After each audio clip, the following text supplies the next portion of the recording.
إن الحمد لله نحمده ونستعينه ونستغفره ونعوذ بالله من شرور أنفسنا ومن سيئات أعمالنا من يهد الله فلا مضل له ومن يضلل فلا هادي له أشهد أن لا إله إلا الله وحده لا شريك له وأشهد أن محمدا عبده ورسوله الذي لا نبي ورسول بعده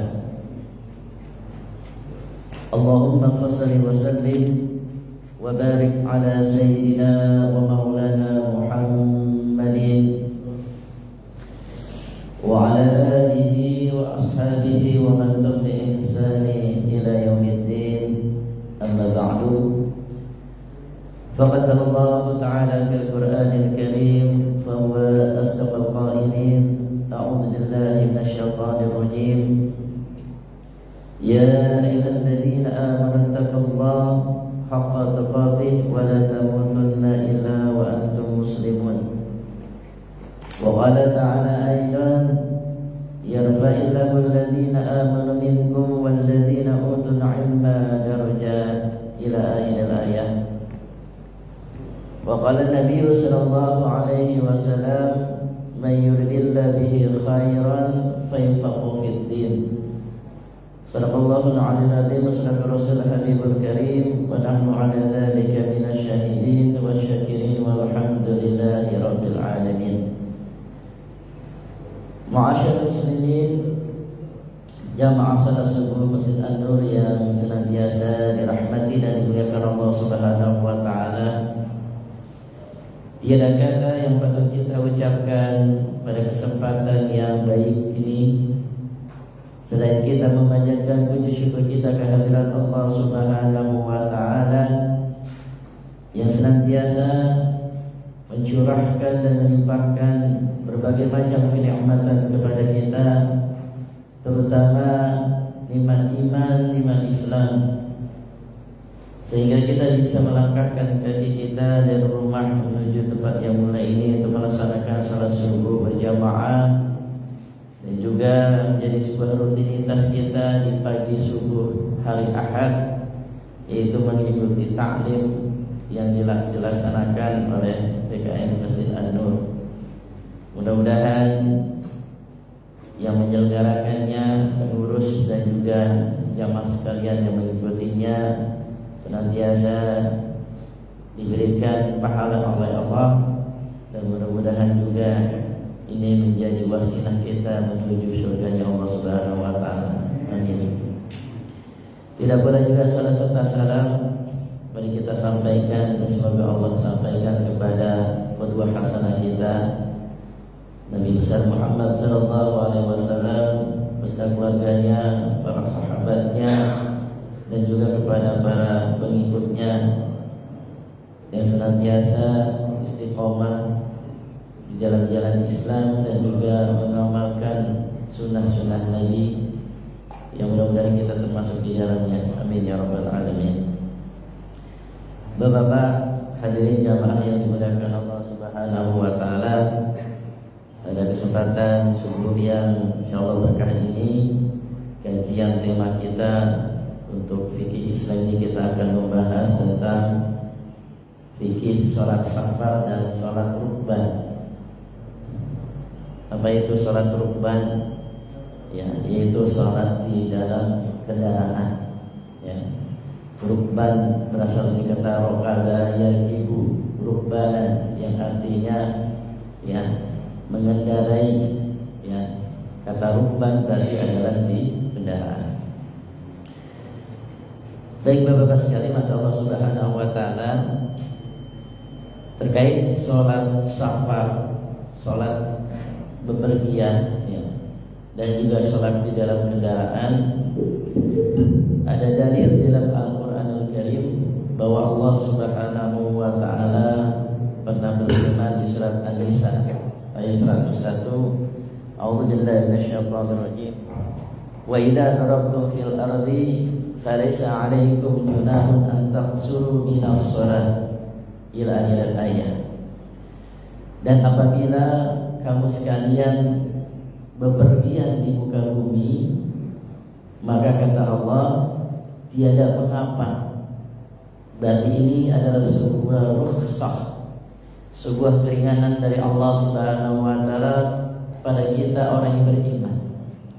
Tiada mengapa kamu sekalian antaksuru minas shalah, mengqasar atau meringkas sebagian salat yang Allah perintahkan dalam 5 waktu tersebut. Ya. Jadi ini dalil dari Al-Quran, dibolehkannya seorang yang sedang melakukan perjalanan dia mengqasar atau meringkas sebagian salatnya. Dan ini adalah sebuah keringanan atau rukhsah dari Allah Subhanahu wa taala. Dan Allah sangat suka, Allah sangat mencintai jika hambanya memang mengambil rukhsahnya, mengambil keringanannya, dibandingkan jika seorang hamba itu memperberat dirinya dalam melaksanakan sebuah ibadah. Ya, walaupun kita sanggup, kita mampu tidak mengqasar atau mungkin menjamak sholat, ya, tapi alangkah baiknya dan Allah sangat cinta, senang kalau hambanya atau kita mengambil rukhsahnya, ya, yaitu kita dengan mengqasar dan menjamak sholat di dalam perjalanan kita. Ini di dalam Al-Quran surah An-Nisa ayat 101 yang menjelaskan bahwa Allah Subhanahu wa taala memberikan sebuah rukhsah keringanan kepada hambanya ketika hambanya melaksanakan sebuah perjalanan. Kemudian Bapak hadirin Allah, tentang pembagian sholat safar, bahwa sholat safar adalah sholat yang memang ditunaikan atau dilaksanakan dalam sebuah perjalanan, dan tentunya pelakunya adalah statusnya sebagai musafir, bukan sebagai mukim atau orang yang bertempat tinggal, ya. Nah, sholat safar ini bisa dilakukan dengan menggabung 2 waktu sholat atau yang kita sebut dengan jamak, ya, yang sebabnya sama ditunaikan pada saat sewaktunya, ya. Kemudian yang kedua, sholat safar dilakukan dengan cara meringkas, ya, dengan jumlah rakaatnya, dan yang diringkas adalah yang berjumlah 4 rakaat. Sementara yang jumlahnya 2 rakaat dan 3 rakaat tidak bisa diringkas, ya. Gak bisa sholat subuh, ya, diringkas menjadi 1. Wah, itu bukan sholat subuh namanya. Nah, itu nanti sholat witir, ya, karena sholat witir minimal 1 rakaat, ya. Sementara sholat maghrib tidak juga bisa diringkas 3 rakaat menjadi 1,5. Nah, itu gimana ceritanya? Ya nggak bisa diringkas menjadi 1,5, ya, atau menjadi 1. Nah, inilah yang disebut dengan qasar al-a'dad. Qasar al-a'dad itu adalah meringkas jumlah rakaatnya, ya. Jadi qasar itu oleh para ulama dibagi menjadi 2. Ada yang disebut qasar al-a'dad, yaitu meringkas jumlah rakaatnya 4 rakaat menjadi 2 rakaat. Ada yang disebut oleh ulama adalah qasar as-sifat, yaitu meringkas sholatnya itu dengan mengurangi, ya, bentuk sholatnya itu sendiri. Jumlah sholatnya 4 rakaat tidak diringkas, tetapi sifat sholatnya, gerakannya, ya, itu diringkas, ya. Tidak seperti sholat-sholat pada umumnya atau biasanya. Nah, disebut qasar al-sifat, ya. Biasanya qasar al-sifat ini dilakukan sholat bagi orang yang sedang sakit, orang yang berada di dalam kendaraan. Ya, karena ketika orang yang sedang sakit dia sholatnya duduk atau berbaring, atau orang yang sholatnya di dalam kendaraan dia tidak melakukan yang namanya rukuk, sujud, i'tidal, duduk di antara 2 sujud dan sebagainya. Nah, itulah yang tidak ada rukuknya, sujudnya, duduk di antara dua sujudnya, itu yang namanya qasar al-sifat, meringkas ya bentuk sholatnya atau gerakan sholatnya. Baik Bapak-bapak hadirin, untuk sholat safar, yang pertama tentang sholat jamak. Ya, kita ketahui bahwa sholat jamak ini ada dua, ada sholat jamak takdim, ada sholat jamak takhir. Ya, takdim adalah menggabung sholat yang kedua pada waktu yang pertama. Ya, sholat zuhur dan asar maka dikerjakan pada waktu zuhur. Ya, sholat maghrib dan isya dilaksanakan digabung, maghrib dan isyanya di waktu maghrib. Itu namanya sholat takdim. Nah, untuk melaksanakan sholat jamak takdim ini ada syaratnya. Syaratnya adalah yang pertama tentunya mendahulukan sholat yang pertama. Ya, kalau melaksanakan sholat zuhur dan asar maka zuhur dulu baru asar. Begitu juga maghrib dan isya, maghrib dulu baru isya. Jangan dibalik. Ya, asar dulu baru zuhur. Nah, jadi harus zuhur dulu yang dilaksanakan, baru sholat asar. Nah, kemudian yang kedua berniat sholat jamak pada masing-masing sholat. Ya, dan sholat zuhurnya niatnya sholat jamak, ya jamak takdim. Begitu juga ketika sholat asar, ya niatnya adalah sholat jamak takdim. Jangan di dalam niatnya tidak ada niat untuk menjamak.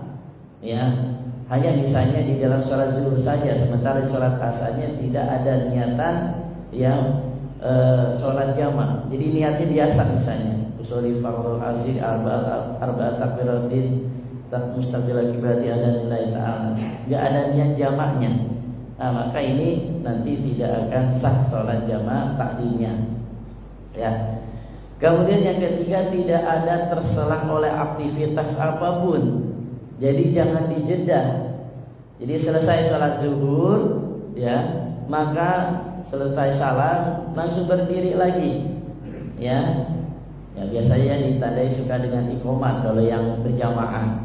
Ya, jangan diselingi dulu dengan misalnya ngobrol dulu, gitu kan. Hatta itu misalnya hanya sekedar zikir atau berdoa, ya. Jadi setelah salam langsung kembali berdiri, ya, nggak perlu berzikir ataupun berdoa. Ya. Termasuk juga di dalam sholat maghrib dan isyanya, ya. Jadi langsung tidak ada selang oleh aktivitas yang terkait dengan sholat tersebut, ya. Kecuali kalau memang misalnya ingin menunggu jamaah yang lain tertinggal, ya.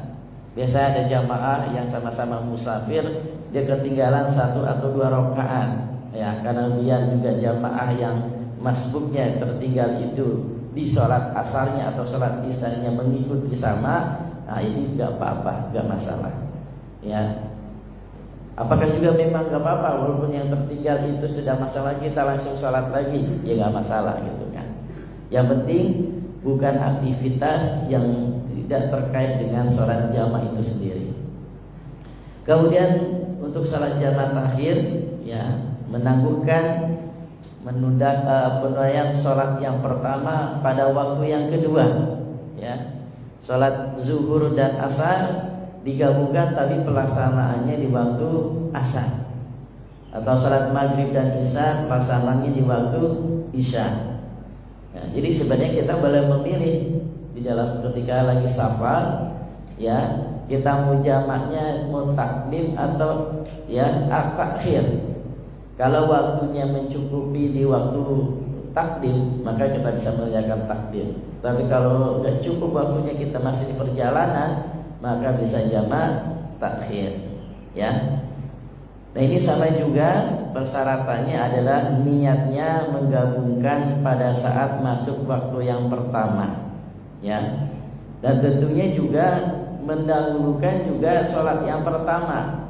Walaupun ditakhir zuhur dan asar dikerjakan zuhur dulu baru asar. Jangan mentang-mentang kerjakan di asar dulu baru zuhur, balik ya. Tetap zuhur dulu baru asar. Begitu juga walaupun dikerjakan antara maghrib dan isya, dikerjakan di waktu isya, maka kerjakan dulu sholat maghrib baru isya. Nah, dan juga syaratnya sama-sama berniat sholat jamaah takhir pada masing-masing sholat dan juga tidak diselingi oleh aktivitas yang lainnya. Bapak-bapak hadirin rahimakumullah, ya, bahwa status ya seseorang kalau dalam Islam ketika dia bertempat suatu tempat atau tinggal dan juga atau dia musafir, ini ada 3 status ya. Ada yang namanya status mustautin. Mustautin ini adalah orang yang menetap di daerah tertentu ya. Mungkin kita ini menetap di daerah tertentu dan memang kita tinggal, punya tempat tinggal, punya rumah. Maka orang yang mustautin ini wajib ya semua yang sifatnya fardu ain ya, baik itu sholat 5 waktu ya fardu ain ya, nggak ada jamaah, nggak ada qashar ya. Kemudian puasa Ramadan ya, dan juga fardu ain yang lainnya ya, termasuk adalah fardu kifayah pada tempat dan waktunya ya. Jadi seperti sholat 5 waktu, sholat Jumat, kemudian tanggung jawab sosial kalau misalnya ada yang sakit, ada yang wafat, meninggal dunia, maka mustautin ini berkewajiban untuk mengurusinya ya, atau tanggung jawab keamanan di lingkungannya ya. Kemudian selain mustautin ada yang namanya mukimin ya. Nah, mukimin ini adalah orang yang bertempat tinggal di daerah tertentu tapi ada waktu tertentu ya. Misalnya pengen kita tinggal di kampung ya, biasanya lagi pulang kampung, tapi ada waktu tertentu kita di sana, misalnya 1 bulan ya, 1 bulan di sana atau 2 bulan, atau mungkin ya seperti Pak DKM ya, dia sebenarnya mukim di Bandung ya. Kenapa? Dia bertempat tinggal di waktu tertentu selama 1 pekan, walaupun sepekan sekali pulang gitu ya. Nah, bagi orang yang mukim ini wajib fardu ain, tetap sholat wajib 5 waktu ya di tempat itu ya, tanpa mengqashar dan menjamak, dan juga tetap melaksanakan sholat Jumat dan juga bertanggung jawab terhadap lingkungan ya, terutama masalah keamanan ya. Berbeda dengan orang musafir. Nah, orang musafir orang yang mengadakan sebuah perjalanan yang memang jauhnya ya oleh para ulama itu minimal 56 km dari batas kota yang dia tinggalkan. Nah, kepada mereka ini, orang musafir ini diberikan rukhsah, keringanan. Boleh tidak puasa ya, puasa Ramadan, boleh dia melaksanakan sholat safar, boleh dijama, boleh dikosor. Bahkan bebas dia dari tanggung jawab sosial fardu kifayah, lingkungan, keamanan ya, dan sebagainya ya. Bahkan sholat Jumat pun juga tidak ada kewajiban ya. Nanti sholat Jumatnya diganti dengan sholat zuhur ya, seperti itu. Nah, ini yang musafir. Nah, Bapak hadirin Allah, kemudian sholat qashar yang tadi saya awal sampaikan bahwa sholat qashar ini ada 2 ya, bahkan ada yang digabung, ada yang qashar al-a'dad, ada qashar as-sifat ya, termasuk juga ada al-a'dad, as-sifat juga ada ya, penggabungan antara keduanya. Nah, kalau a'dad itu artinya hitung ya, jumlah hitungan rakaatnya ya, yang 4 jadi 2, itu namanya qashar al-a'dad ya. Nah, ini tentunya berlaku qashar bagi orang yang selama masih dalam perjalanan ya, perjalanan ya dari Bekasi ke Jawa Timur atau Bekasi mungkin ke Sumatera Ya, selama perjalanan itu maka dia boleh mengqashar al-a'dad, mengeringkas jumlah rakaatnya yang jumlahnya 4 jadi 2 rakaat. Ada juga yang qashar al-sifat, dia meringkas tata caranya, ya, atau gerakan sholatnya. Jadi sholatnya itu sebisanya, ya, ya. Jadi sesuai dengan kondisi dan memungkinkan situasinya.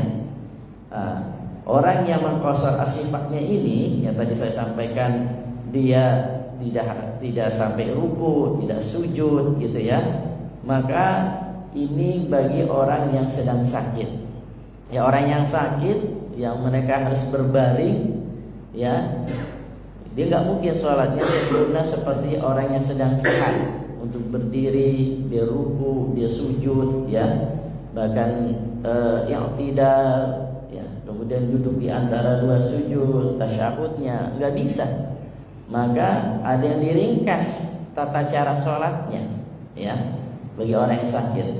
Termasuk juga orang yang sholat di dalam kendaraan, ya, yang sedang melaksanakan ibadah haji ini, mungkin yang sedang pulang-pulang, atau orang yang melaksanakan ibadah umrah. Mereka perjalanan dari Jakarta ke Arab Saudi bisa mencapai 9 jam, ya. Karena 9 jam itu ada waktu sholat yang terlewat pasti kan, entah waktu subuh, entah waktu zuhur, entah asar. Maka boleh dia mengerjakan sholat di dalam kendaraan sebisa dia di dalam kendaraan itu, ya. Kalau memang memungkinkan dia bisa berdiri, karena kan juga ada pesawat sekarang ini atau mungkin kereta yang memang menyiapkan musola kecil, ya. Kalau pesawat Arab Saudi itu ada. Sekarang itu musola kecil itu di pesawat, ya, untuk melaksanakan sholat, ya, tanpa harus duduk, jadi berdiri, ya. Beberapa kereta pun demikian, ya. Tapi kalau memang tidak memungkinkan, memang nggak ada, ya, akhirnya sholatnya dengan duduk, ya. Dan bahkan tata caranya nggak susah juga, misalnya menghadap kiblat, ya, rukuknya nggak bisa, sujudnya juga sempurna nggak bisa, ya, dan sebagainya. Ya, atau orang yang sedang dalam perang, ya, orang dalam keadaan perang sulit untuk melaksanakan sholat itu seperti pada umumnya, ya, ruku, sujud dan sebagainya. Mau gak mau kadang namanya perang, ya, biar terhindar, ya, dari serangan musuh, ya, maka sholatnya kadang harus sambil lari-lari, gitu ya. Ntar lari, kemudian berhenti lagi, sholat lagi, jika ada musuh lari lagi, ya, seperti itu, ya. Atau termasuk juga orang yang dalam sedang bahaya, misalnya ada gempa bumi, tanah longsor dan sebagainya, ada bencana-bencana. Ini dalam kondisi darurat boleh dengan sholat qashar as-sifat. Nah, kemudian ada juga qashar digabung antara al-'adad dan wasifat. Jumlah rakaatnya diqashar, dikurangi, dan juga tata caranya juga dikurangi, ya. Jadi 4 rakaat jadi 2, dan sholatnya pun juga tata caranya, ya, dikurangi juga. Nah ini yang ketiga ini, ya, hampir sama seperti orang dalam kendaraan, orang yang sedang sakit, ya, atau orang yang sedang dalam keadaan perang atau darurat, ya. Nah, Bapak-bapak sekalian Allah Subhanahu wa taala, ini ada syarat dari sholat qashar al-a'dad, as-sifat, dan al-'adad was-sifat. Nah, untuk sholat bagi orang yang dibolehkan qashar al-a'dad adalah status domisilinya jaraknya 16 farsah. Ya, 16 farsah ini oleh ulama disamakan, ya, hitungannya dengan 56 km. Ya. Jadi kalau kurang dari 56 kilo maka nggak boleh sholat qashar, mengqashar jumlah rakaatnya harus 56 km atau 16 farsah. Kira-kira dari sini kemana Pak 56 kilo? Bandung ya? Hah? Purwakarta udah ya masuk. Ya, 56 km. Ya mungkin Bandung, ya, atau daerah puncak itu mungkin lebih dari 56. Kemudian status hukum safarnya adalah mubahan syar'an. Dia adalah perjalanan yang dibolehkan oleh syariat Islam, bukan perjalanan untuk berbuat maksiat. Ya, atau perjalanan yang ingin melakukan perbuatan dosa, ya. Pokoknya sesuatu yang mubah itu boleh, apalagi memang tujuannya untuk silaturahim, ya, untuk kita rekreasi, ya, mengajak menghibur keluarga kita, nah itu boleh. Yang penting dia itu adalah mubahan syar'an, dibolehkan oleh syariat. Yang ketiga, di luar kota, di luar batas kota dalam status safar yang masih melekat. Jadi dia masih dalam kondisi safar. Kalau dia sudah kembali ke rumah berarti sudah bukan musafir, gitu ya. Jadi udah sampai, walaupun sudah sampai di rumah, waktu sholat ya misalnya asar, ya maka ya tadi misalnya asalnya tetap dilaksanakan, nggak boleh asalnya dikosor kalau udah sampai di rumah. Kemudian tempat yang dituju dalam safarnya jelas, ya, bahwa memang kemananya bukan keliling-keliling aja nggak tanpa tujuan, ya, jadi harus tujuannya jelas. Kemudian memang tidak bermasuk mukim, ya, tidak masuk mukim ini adalah tinggal dalam waktu yang lama, yang bahkan para ulama seperti mazhab Imam Syafi'i itu, ya, untuk orang itu termasuk musafir itu adalah batasnya selama 3 hari. Kalau udah lebih 3 hari itu sudah termasuk mukim, ya, walaupun dia itu masih sudah tinggal waktu yang tertentu. Jadi 3 hari itu masih dihitung musafir, ya, musafir. Ya. Kemudian tidak bermakmum kepada orang yang sholatnya tamam, ya. Misalnya kita, ya, beristirahat di rest area atau misalnya suatu masjid, ya. Maka kalau kita ingin mengqashar sholat kita, ini kita nggak bermakmum dengan imam yang sholatnya mukim atau mustawtin, ya. Ya, jangan. Jadi kita bikin jamaah atau sholat sendiri, gitu, ya. Ini kalau ini menurut Imam Syafi'i. Jadi makmumnya kepada orang yang sama-sama musafir, ya. Kalau misalnya kita, ya, misalnya mampir ke dalam masjid, ya, maka ya kalau misalnya di situ jamaahnya para mukimin atau mustawtin, kita tunggu dulu sampai mereka selesai sholat jamaahnya, baru kita melaksanakan sholat musafir sendiri, ya. Makanya saya pernah melihat di beberapa rest area itu, rest area mana ya, daerah masih arah ke Bandung, Cipali juga ada, ya. Itu ada masjid yang memang dibagi dua tuh. Jadi dibagi dua, dihijab. Ini sholat yang untuk mukim, ini yang sholat untuk musafir, gitu. Jadi akhirnya apa? Ya, nggak bingung. Yang musafir, oh musafir dia tempatnya di sini, dia jamaahnya di sini. Yang mukim tempatnya di sini. Itu ada beberapa sholat di rest area tuh begitu, dibagi dua. Nah. Kemudian yang ketujuh, berniat sholat qashar ketika takbiratul ihram. Ya pasti memang niat menjadikan suatu syarat sahnya sholat tersebut, ya. Nah, Bapak-bapak sekalian, kemudian untuk masalah qashar as-sifat, ya, musawwik adalah sesuatu yang dibolehkan untuk mengqashar sholat as-sifat ini, ya. Jadi meringkas tata caranya, ya, seperti tadi yang saya sampaikan, yaitu orang yang sedang dalam peperangan atau dalam bahaya, mungkin orang yang sedang khauf, ya, bencana. Kemudian orang yang sakit, ya, yang memang tidak bisa dilakukan sholat itu secara sempurna, nggak bisa berdiri, nggak bisa ruku, nggak bisa sujud, ya. Dan ini biasanya atas saran, ya, dokter, ya, udah Pak, sholatnya jangan berdiri, jangan ruku sujud dan duduk saja, atau mungkin berbaring, ya.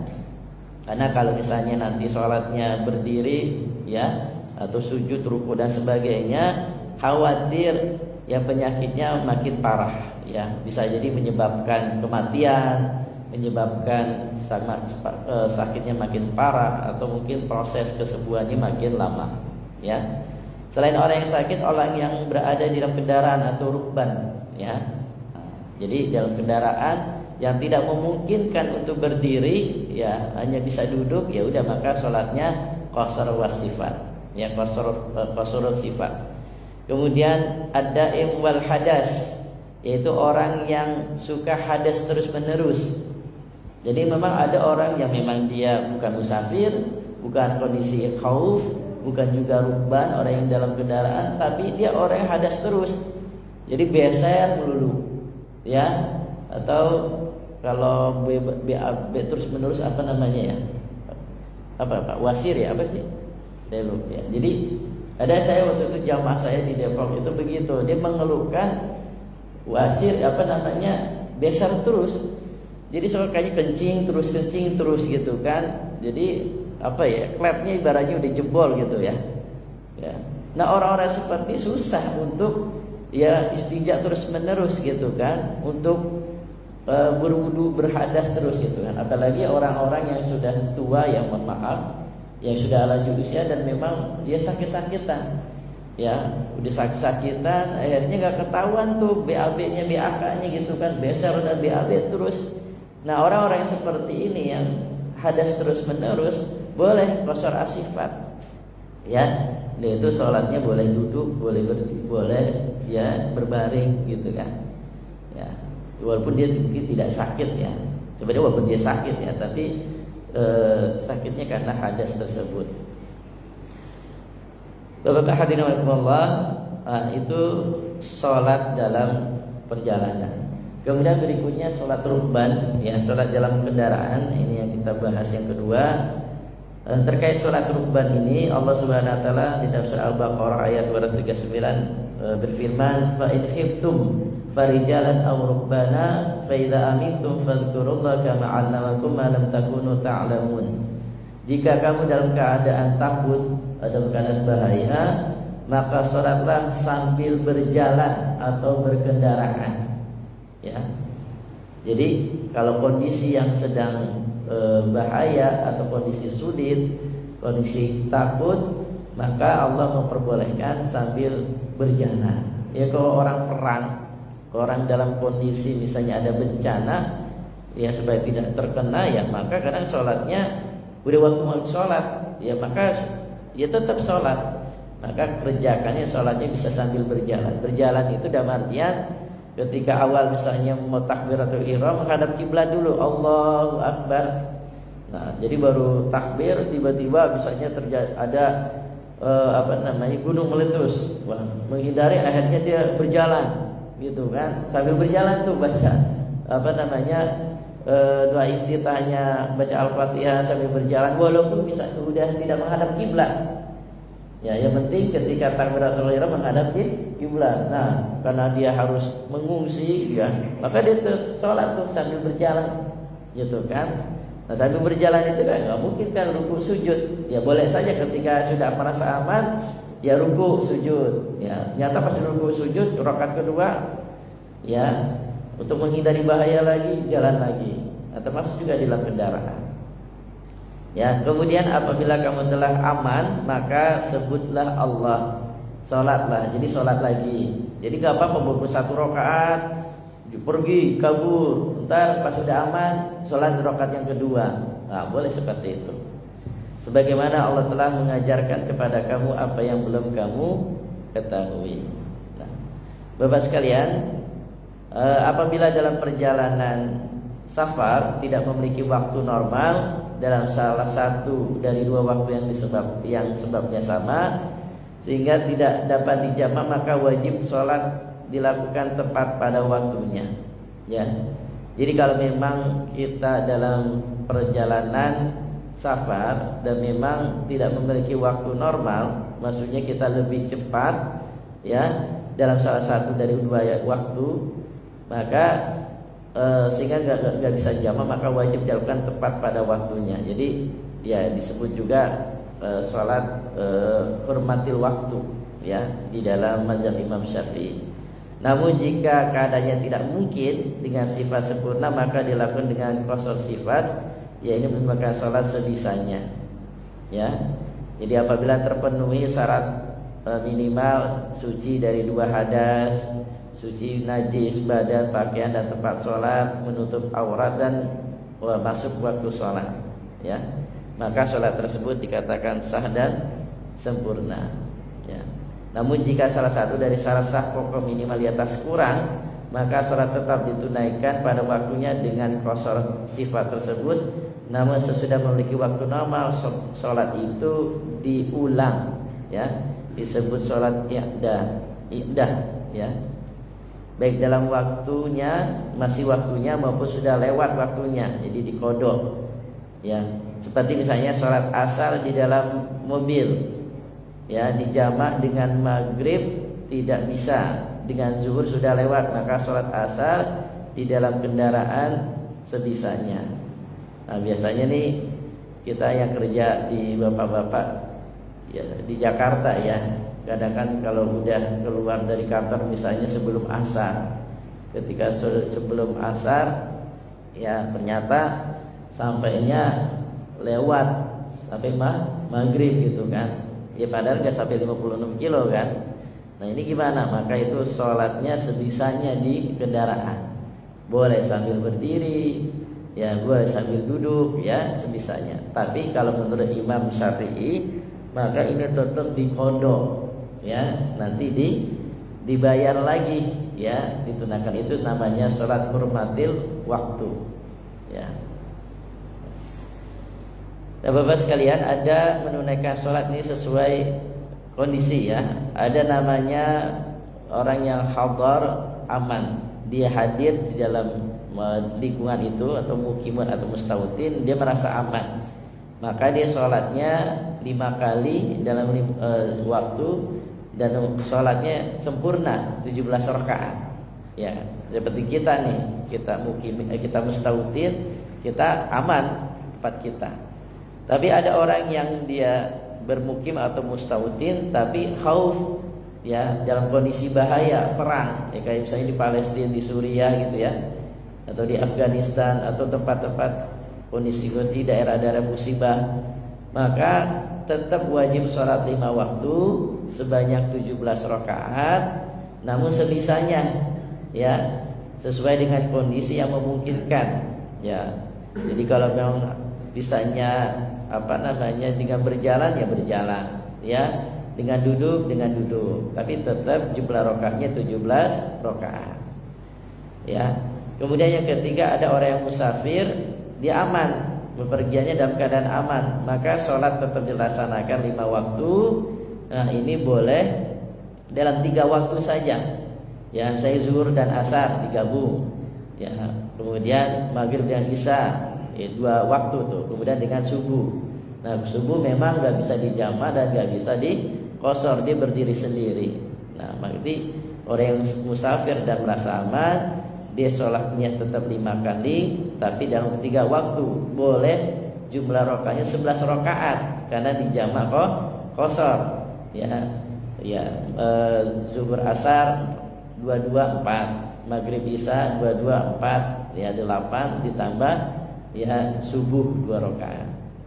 Nah kemudian ada orang yang musafir tapi dalam kondisi bahaya, ya, dalam keadaan perang, maka ini dia boleh menunaikan 5 kali dalam 3 waktu di jamak qashar, dan juga selain jamak qashar a'dad juga qashar wasifat, ya. Jadi sebisanya, udah safar, dia bepergian tapi bahaya kondisinya, ya, maka selain jumlah rakaatnya di qashar, maka boleh juga tata caranya di qashar juga, ya, diringkas. Nah kemudian yang kelima, ada orang yang hadir tapi marid, dalam keadaan sakit, maka dia ditunaikan 5 kali dalam 5 waktu sebanyak 17 rakaat, tetapi sebisanya, ya. Jadi orang, ya, misalnya orang tua kita yang sedang sakit, maka dia tetap jumlah rakaatnya 17 rakaat, ya, nggak dijamak, nggak dikosor, tapi sholatnya sebisa dia, mungkin nggak bisa ruku sujud, ya. Jadi dalam kondisi dia berbaring atau duduk. Nah ada orang yang safar tapi sakit, ya, maka dinunaikan sholat 5 kali dalam 3 waktu, dikosor menjadi 11 rakaat, bahkan dia sebisanya, ya. Jadi boleh sambil duduk atau berbaring. Nah kemudian orang yang hadir tapi dia rukban, di tempat dalam keadaan di kendaraan. Ya mungkin yang kita nih yang pergi suka ke Jakarta, ke Bogor, daerah-daerah Jabodetabek lah. Nah ini ditunaikan 5 kali dalam 5 waktu, nggak dijamak, sebanyak 17 rakaat, tapi ya sebisanya kita. Jadi qasar wasifat tata caranya. Ya kayak kita misalnya lagi di kendaraan, yang baik itu di kereta, di bus, atau kita bawa kendaraan sendiri, macet gitu kan, sulit kita untuk keluar berhenti. Atau di bus nggak mungkin kita minta turun gitu, atau di kereta nggak mungkin kan nyetop kita di tengah jalan, ya. Maka kondisi seperti itu sebisanya kita, gitu. Kalau kondisi duduk ya duduk, kalau lagi berdiri ya gelantungan ya di bus atau di kereta ya udah kita sebisanya, dan itu dikerjakan ya dalam kondisi seperti itu ya, dan juga harus ya awal waktiha, di awal waktunya ya. Apalagi kalau misalnya waktu-waktu sholat maghrib kan waktu yang sempit ya, maka tetap kerjakan gitu ya. Kemudian safar dan rukban, dia bepergian tapi di atas kendaraan, maka ditunaikannya ini 5 kali, 5 waktu, tapi boleh diringkas menjadi 11 rakaat. Bahkan sebisanya juga dia mungkin duduk di dalam kendaraan. Nah, ada ketentuan sholat rukban. Ya, ketentuannya adalah pertama, sholat wajib harus dilakukan dengan cara yang sempurna. Ya, sebenarnya memang Allah memerintahkan kepada hambanya kita wajib sholat itu dengan sempurna ya. Ya begitu berdiri, ruku, sujud, menghadap kiblat, ya duduk di antara 2 sujud dan seterusnya. Ya. Namun jika di atas sebuah kendaraan seseorang bisa sholat sambil berdiri, ruku, sujud, menghadap kiblat, maka ia boleh sholat wajib di atas kendaraan tersebut. Ya, seperti orang yang berada di kapal ya. Ya kapal laut, mungkin aja pesawat kalau memang ada tempatnya. Nah, kemudian kedua, jika memang kendaraan itu tidak memungkinkan dia bisa berdiri, nggak ada space-nya, waktu tempatnya, dan juga sulit untuk menghadap kiblat, maka dia tidak boleh melaksanakan sholat wajib kecuali dengan 2 syarat. Ya, khawatir keluar waktu sholat sebelum sampai tujuan, gitu ya. Ya, jadi kita di kendaraan ya nggak mungkin kan kita menghadap kiblat, ya, dan juga sulit kita untuk berdiri. Nah, tapi kalau kita misalnya takutnya khawatir sholatnya lewat, maka kita langsung melaksanakan sholat sebisanya. Yang kedua, tidak memungkin baginya untuk menghentikan kendaraan sejenak untuk sholat. Ya susah ya, apalagi kita mungkin penumpang. Kayak di pesawat kan nggak mungkin berhenti di tengah jalan, kereta begitu juga, ataupun bis. Nah, makanya ada sebuah hadis dari Ya'la bin Murrah radhiyallahu anhu, beliau menceritakan bahwa Nabi Muhammad SAW bersama para sahabat berada di sebuah daerah yang sempit ketika safar, dan beliau di atas kendaraan. Ya, ketika turun hujan dan suasana tanah becek di bawah mereka, kemudian datanglah waktu sholat. Beliau memerintahkan muazin untuk azan dan iqamah. Kemudian Nabi Muhammad SAW maju dengan hewan tunggangannya dan mengimami mereka.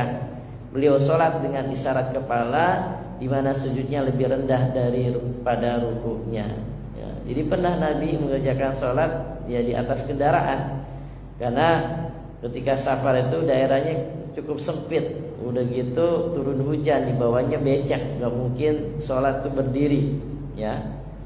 Nah, jadi akhirnya sholat di atas kendaraan, Rasulullah yang mengimami. Kemudian untuk rukunya, sujudnya itu dengan isyarat kepala. Nah, kemudian yang ketiga, jika tidak bisa sholat sambil berdiri, cara sholat yang dibolehkan adalah duduk semampunya ya. Seperti hadis Rasul, sholatlah sambil berdiri, jika tidak mampu sambil duduk, dan jika tidak mampu sholatlah sambil tiduran. Ya, yang keempat, jika di atas kendaraan mampu sholat sambil menghadap kiblat, maka wajib sholat dengan menghadap kiblat meskipun sambil duduk. Namun jika tidak memungkinkan menghadap kiblat, dia bisa sholat dengan menghadap sesuai arah kendaraannya. Ya, jadi boleh menghadap kendaraannya kemana saja. Ya. Karena Allah berfirman, la yukallifullahu nafsan illa wus'aha. Jadi Allah enggak membebani satu jiwa kecuali sebatas kemampuannya saja.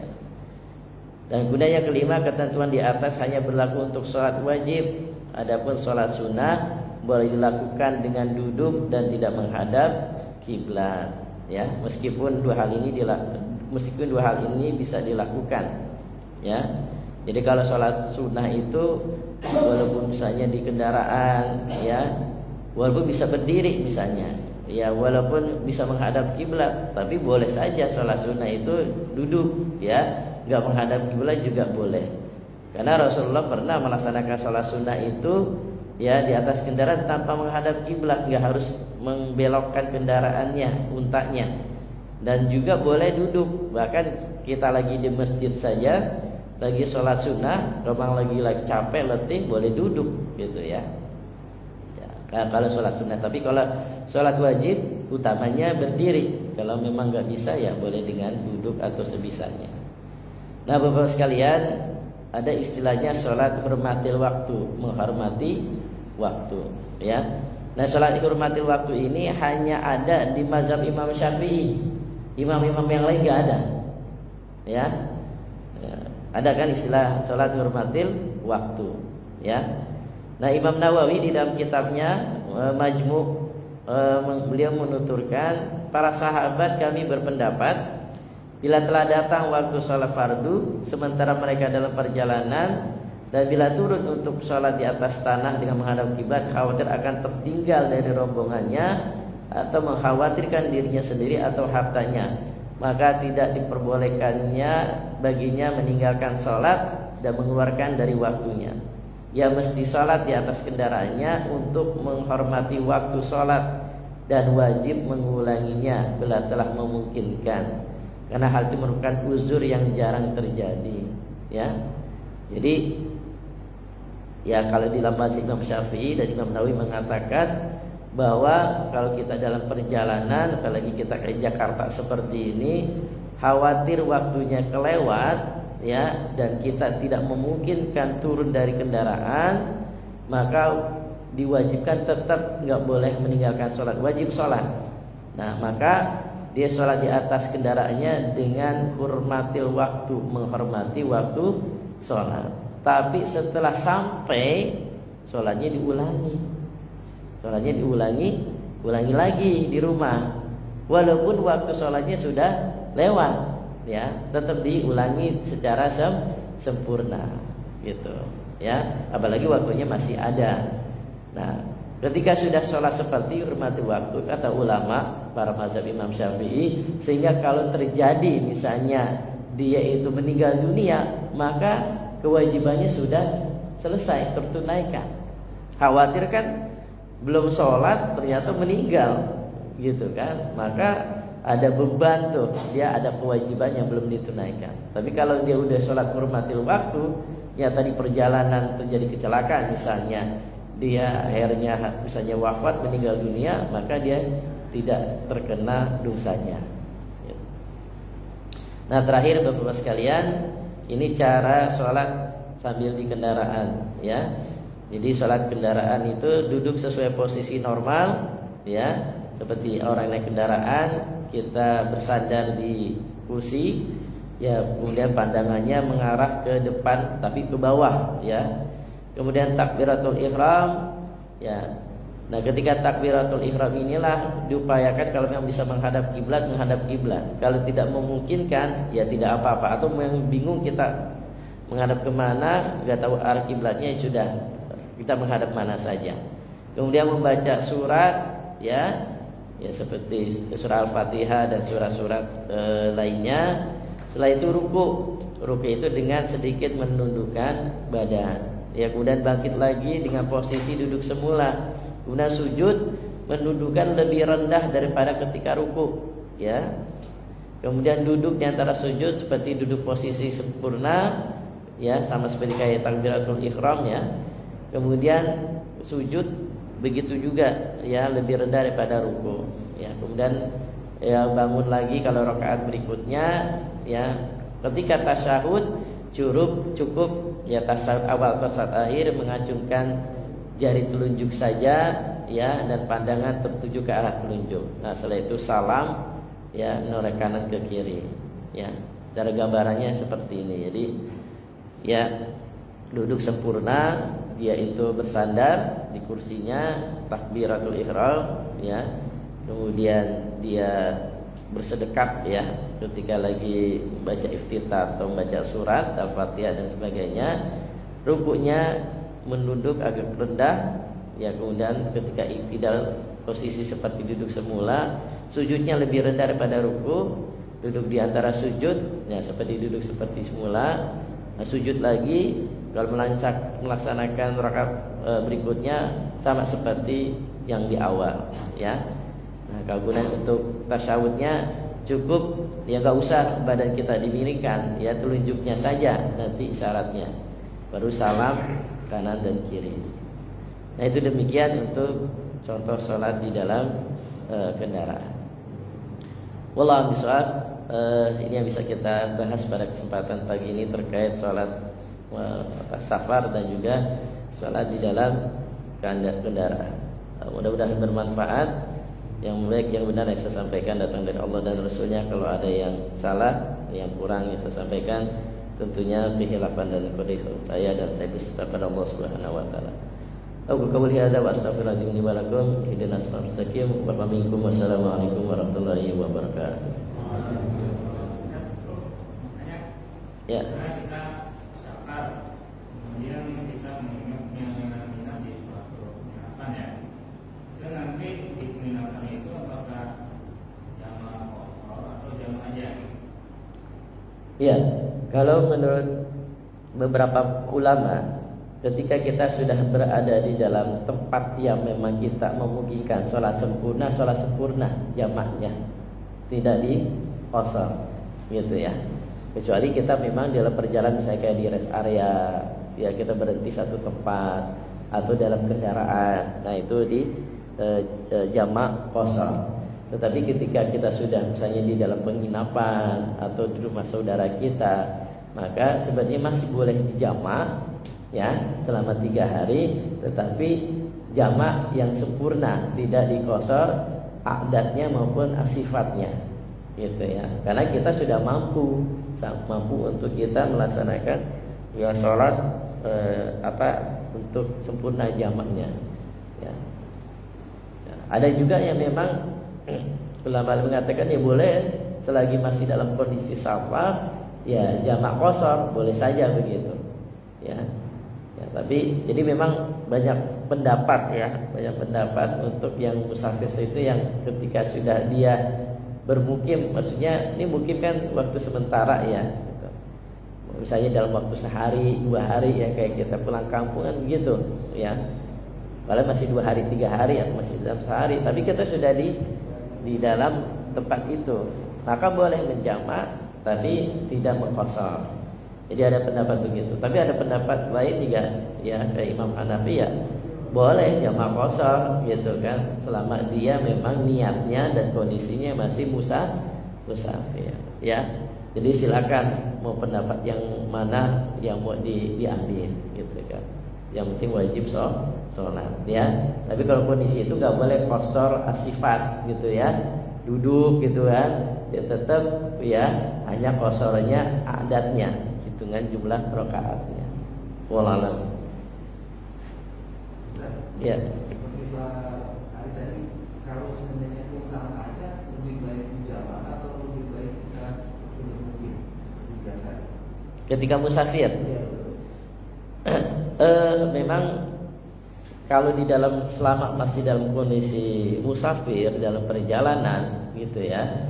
Kalau di dalam surat tadi yang saya bacakan ya di awal itu, maka sebenarnya Allah sangat menyukai kita mengambil rukhsahnya ya, keringanannya.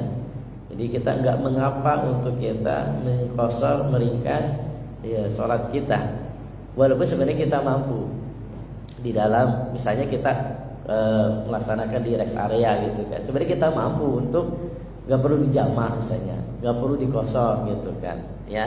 Tapi kalau kita mau ngambil jamak dan qashar itu, Allah lebih menyukai hal itu seperti itu. Maksudnya tidak memberatkan kita. Sama seperti orang yang berpuasa Ramadan, ya. Ya, sebenarnya dia mampu ketika dalam perjalanan, walaupun sekarang kan perjalanan kita mudah ya, cepat waktunya bahkan gitu ya. Dari sini ke Jawa saja kadang cuma hanya 9 jam ya, 6 jam ya. Apalagi ke Jawa Timur paling cuma 10 jam ya, 12 jam paling lama. Ya itu sebenarnya kita pas berhenti di rest area bisa aja kita nggak perlu jamak qashar gitu kan. Kita mampu kok, kita bisa berhenti gitu kan. Ya, tapi alangkah baiknya atau misalnya kita tetap puasa gitu kan. Alangkah baiknya tetap kita mengambil rukhsahnya Allah gitu ya, keringanan Allah dia lebih cinta dengan itu. Maka kita udahlah memilih enggak puasa Ramadan walaupun mampu. Tapi apakah kita berdosa enggak ngambil rukhsah Allah? Enggak juga gitu kan. Itu kan ibaratnya apa ya? Ya bonus sebenarnya, tambahan dari Allah ya. Ya, cuman kalau kita enggak ngambil kan kayaknya sayang. Tapi kalau kita daripada nanti kita membayar lagi puasanya setelah Ramadan repot, udahlah tetap aja kita puasa. Ya juga nggak mengapa, tetap puasanya sah gitu ya. Ya puasa diterima oleh Allah. Itu hanya sebagai apa ya? Sebuah kesunahan, ya sebuah keringanan dari Allah Subhanahu wa taala. Silakan boleh diambil, boleh enggak. Tapi lebih utama diambil. Itu sih. Wallah. Ya. Salam. Yang pertama sebenarnya yang masalah makmum masbuk. Misalnya kita masbuk tidak sama imamnya sudah melaksanakan sholat isya, kita baru datang mau sholat maghrib, tapi kita dalam kondisi nggak tahu gimana caranya. Iya. Kalau cuma kita masbuk, kita tidak tahu imamnya itu atau yang kita mengimam itu sholat apa.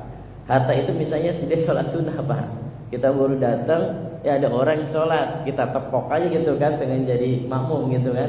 Ternyata dia sholat sunnah, atau dia mungkin musafir, kita ikut aja dia. Ternyata dia musafir, artinya kan mukim dengan mukim gitu kan, ya atau mustautin dengan mustautin untuk jamaahnya, imam makmumnya. Nah karena kita tidak tahu kondisi dia sedang sholat apa, ya nggak apa-apa, kita lanjutkan saja. Kita baru dapat 2 rakaat nih atau 1 rakaat gitu kan. Ya, kita lanjutkan saja sisa kekurangan kita. Kalau kita sholat maghrib ya tadi baru hanya 1 rakaat ya tinggal disempurnakan 2 rakaat. Ya nggak apa-apa kalau memang tidak tahu gitu kan. Tapi alangkah baiknya kita tanya dulu gitu kan. Tanya yang sholat atau tanya orang sekitar gitu. Kalau yang sekitar tahu, tapi kalau orang sekitar nggak tahu nggak apa-apa. Tapi biasanya seringnya saya misalnya kadang dalam sebuah perjalanan di masjid-masjid gitu ya. Kita mau sholat, ini sholat udah selesai, udah sholat jamaah udah selesai, tetapi ada orang yang sedang sholat juga. Kita supaya pengen sholat jamaah gitu kan, ini kita tepok aja tuh orang yang sedang sholat kan, supaya kita ngikutin dia gitu kan. Udah kita ikutin gitu kan. Nah ternyata dia sholat sunnah gitu ba'diyah gitu, nggak apa-apa, lanjutin aja kita kekurangan kita walaupun dia sholat sunnah. Tapi baiknya orang yang ditepok itu dikasih isyarat itu isyarat lagi. Ya dia mungkin isyarat begini, itu artinya dia bukan sholat fardu gitu ya, dia sholat sunnah. Sehingga ya kita nggak jadi ngikutin imam dia, ya jadi makmum dia seperti itu. Cuma kan kadang ada yang nggak ngerti juga, udah ditepok, diem aja, udah kita ikutin aja gitu kan. Nah itu nggak apa-apa, nggak masalah, ya. Misalnya kita baru dapat 1 atau 2 rakaat, udah kita lanjutin sisa rakaat yang tertinggal atau yang sisanya gitu, Pak. Kalau nggak tahu sama sekali. Tapi kalau kita udah nanya dan tahu, ini dia sholat mukim nih, sementara kita musafir, udah kita sama-sama musafir. Atau dia mungkin musafir, kita mukim, udah kita tanya, oh ya kita sholat ikut yang mungkin gitu Pak, gitu ya. Namanya nggak tahu nggak apa-apa. Selanjutnya satu lagi yang masalah sholat di dalam kendaraan. Tadi saya baca di syarat-syaratnya ya. Terus masalah pakaiannya itu Ustaz gimana? Misalnya wanita yang nggak berhijab itu apakah dia harus pakai mukena dulu atau dia boleh langsung sholat saja? Iya, tetap di dalam syarat sholat itu dia kan memang syarat sholat itu pertama dia suci dari hadas. Kemudian dia menghadap kiblat, dia akhir balik, dan juga dia adalah menutup aurat. Ya. Jadi kalau dia tidak menutup aurat, enggak sah salatnya walaupun masih di dalam di kendaraan. Dia kosornya asifat gitu kan. Dia bisanya duduk. Tetap menutup aurat itu menjadi sebuah keharusan. Ya, baik itu laki-laki maupun perempuan, ya. Maka perempuan juga harus tertutup auratnya seluruhnya, kecuali muka dengan wajah dengan telapak tangannya gitu kan. Ya, kalau misalnya nggak ada apa, ya sebenarnya bisa apa saja, misalnya apakah ada selimut, ada kain, ya, yang penting bisa menutup auratnya, ya. Kalau misalnya kakinya, ya mungkin bisa pakai kaos kaki gitu ya. Yang penting tuh auratnya tertutup, tidak harus pakai mukena. Kadang kan namanya suka ibu-ibu perempuan itu nutup aurat tuh ketika sholat harus pakai mukena kan gitu. Ya, kalau nggak pakai mukena kayaknya seolah-olah bukan nutup aurat dalam sholat gitu ya. Padahal tidak harus demikian, apalagi dalam perjalanan. Kalau nggak ada atau nggak bawa mukena, ya boleh kondisi apapun untuk menutupi auratnya. Entah kainnya, entah jilbabnya, entah apanya, yang penting seluruh ya auratnya itu tertutup. Jadi tetap syarat ya harus menutup aurat. Wallahu a'lam. Masih Pak? Iya Pak Ji. Kalau kita takbir di kendaraan, kalau kita telah dari Jawa Timur ke Barat kan bisa ngadep kiblat. Kalau dari Jakarta ke Jawa Timur Kebalikannya. Bagaimana? Iya.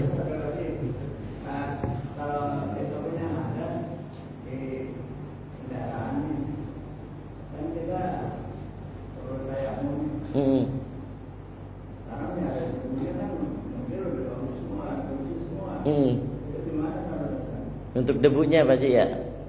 Ya. Baik, untuk menghadap kiblat di dalam kendaraan, memang menghadap kiblat itu menjadi syarat ya.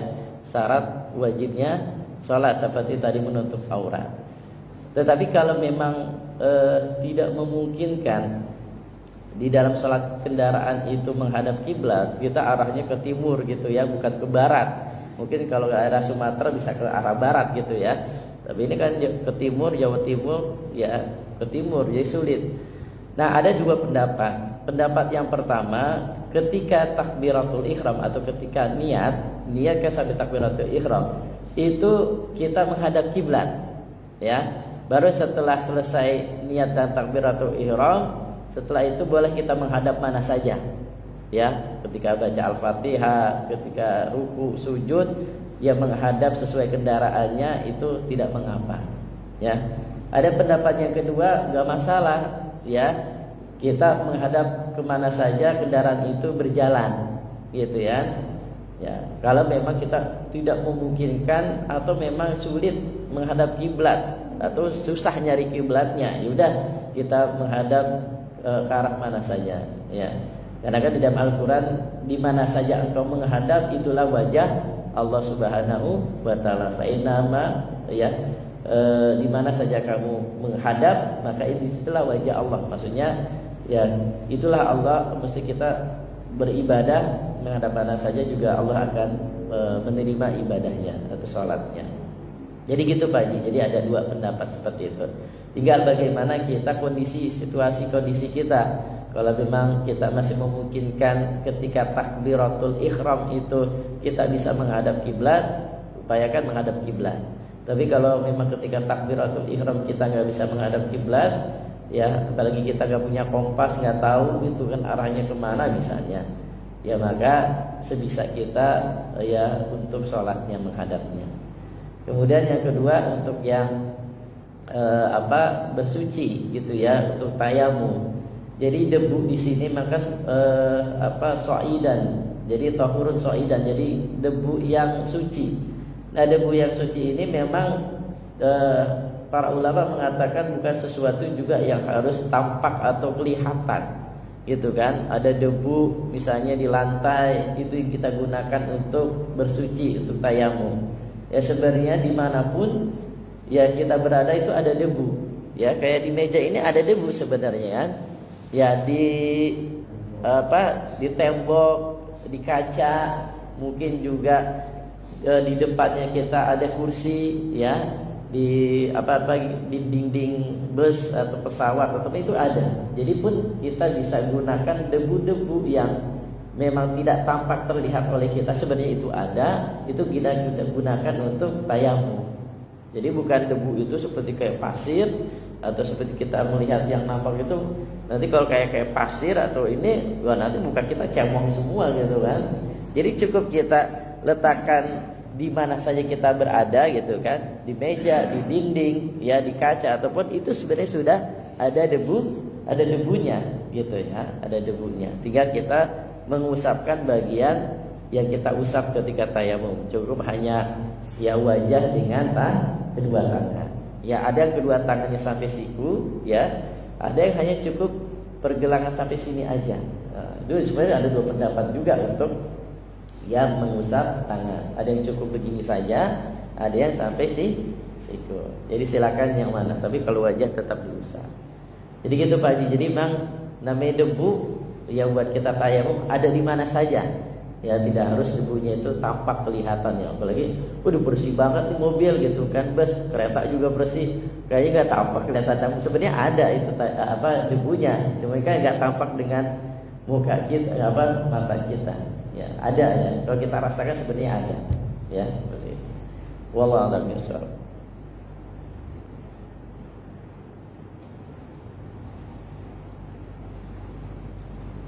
Baik, cukup.